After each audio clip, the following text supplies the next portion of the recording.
오늘 저희가 밝히게 될 내용은 외교부와 국립외교원에서 특혜가 아니다, 유연한 잣대를 갖다 댄 것이 아니다라고 하는 차원에서 그간에 예를 들어서 석사학위 취득 예정자를 실질적으로 자격 인정을 해서 한 사례는 상당히 많다. 그리고 응시 자격 요건 변경, 전공을 변경했지 않습니까? 전공 변경한 것과 관련해서도 이러한 사례는 관례적으로 많이 있어 왔다라고 하는 언론 브리핑 내용을 들으셨습니다. 그것과 관련해서 실제 저희가 파악한 근거를 중심으로 해서 사실관계가 아니라고 하는 것을 실제로 외교부가 거짓으로 해명을 하고 있다라고 하는 것을 말씀드리도록 하겠습니다. 그러면 바로 기자회견문 낭독에 들어가겠습니다. 심우정 검찰총장 자녀들에 대한 의혹, 한 톨의 의혹도 남지 않도록 철저히 조사하겠습니다. 국민 여러분, 어제 출범한 더불어민주당 심우정 검찰총장 자녀 특혜비리 진상조사단의 첫 활동으로 어제 외교부로부터 제출된 자료들을 분석하고 조사한 결과를 보고드리겠습니다. 결론부터 말씀드리면 외교부가 그간 기자들을 통해 밝힌 내용들은 모두 새빨간 거짓임이 자료로 입증되었습니다.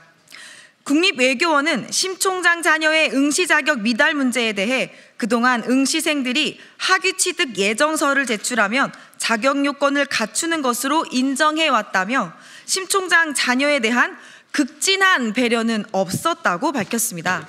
국립외교원이 제출한 자료들을 확인한 결과 최근 3년간 기간제 근로자 석사급 채용 건수는 총 6건이며 이 중 석사학위 취득 예정자가 채용된 사례는 2건이었습니다. 현재 채용비리 의혹이 제기된 심 총장 자녀가 지원한 기간제 연구원 다급 1건과 통번역 업무를 위한 초단기간 기간제 채용 1건으로 총 2건입니다. 결국 심 총장 자녀가 지원한 기간제 연구원 다급 채용 과정에서 석사학위 취득 예정자가 합격한 사례는 심 총장 자녀가 유일한 것으로 밝혀진 것입니다.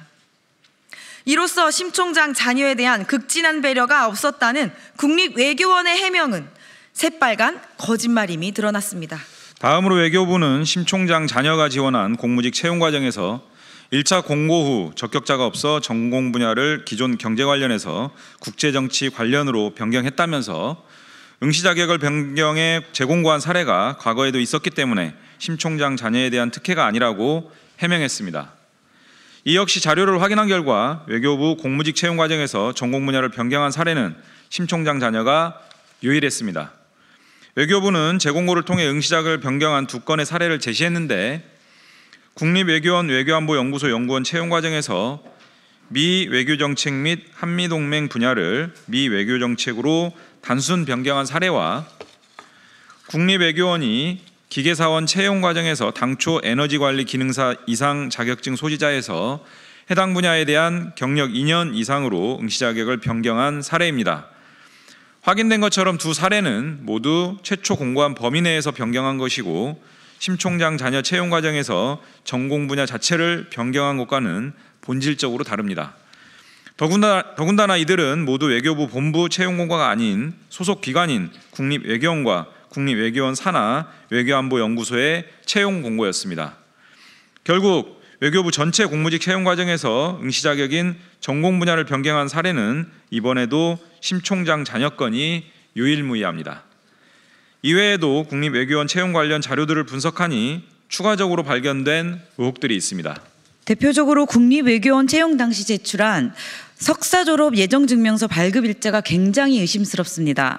통상 대부분의 지원자들은 채용 서류를 사전에 완벽히 준비하기 위해 채용 공고에 안내된 필요 서류들을 수일 전에 준비하기 마련입니다. 그런데 심 총장에 따르 국립외교원에 제출한 석사 졸업 예정증명서의 발급 일자를 보면 정확히 채용 공고 지원 마감일인 2월 5일 월요일입니다. 공고 마감일에 월요일인데 당일에 증명서를 발급하는 것은 참으로 배짱이 남다른 것 같습니다. 채용 공고 마감일인 2월 5일이 돼서야 지원할 생각을 하고 부랴부랴 필요한 서류들을 발급한 것은 아닐까요? 아니면 채용 공고 마감 직전 누군가 지원하라고 귀뜸을 해준 것은 아닐까요? 이 의혹도 추가적인 자료 요구를 통해 철저히 조사하겠습니다. 또한 조사 과정을 통해 밝혀지는 내용이 있으면 오늘과 같이 즉시성 있게 국민들께 보고드리겠습니다. 국민 여러분, 어제 출범식에서 발표인 바와 같이 우리 더불어민주당 심우정 검찰총장 자료 특혜비리 진상조사단은 심 총장의 자녀들의 특혜비리에 대해 끝까지 진상을 규명하여 책임을 묻겠습니다. 또한 이 과정에서 법 제도적 미비점이 발견되면 적극적으로 보완해 나가겠습니다. 2025년 4월 3일 더불어민주당 심우정 검찰총장 자녀 특혜비리 진상조사단 1동. 네, 기자회견문 낭독을 마쳤습니다. 저희가 저희 시기를 조금 보고 있는데요. 관련한 사안과 관련해서 오늘 물론 대정부를 상대로 한 현안 질의도 있습니다만 관련해서 심우정 검찰총장이 이 과정에서 얼마나 깊숙이 관여됐는가라고 하는 것에 대한 의혹을 떨칠 수가 없습니다. 그래서 관련한 것과 관련해서 우리 진상조사단이 필요하다면 대검을 항의 방문할 가능성도 있다라고 하는 말씀을 드리면서 오늘 기자회견 이것으로 마치도록 하겠습니다. 고맙습니다.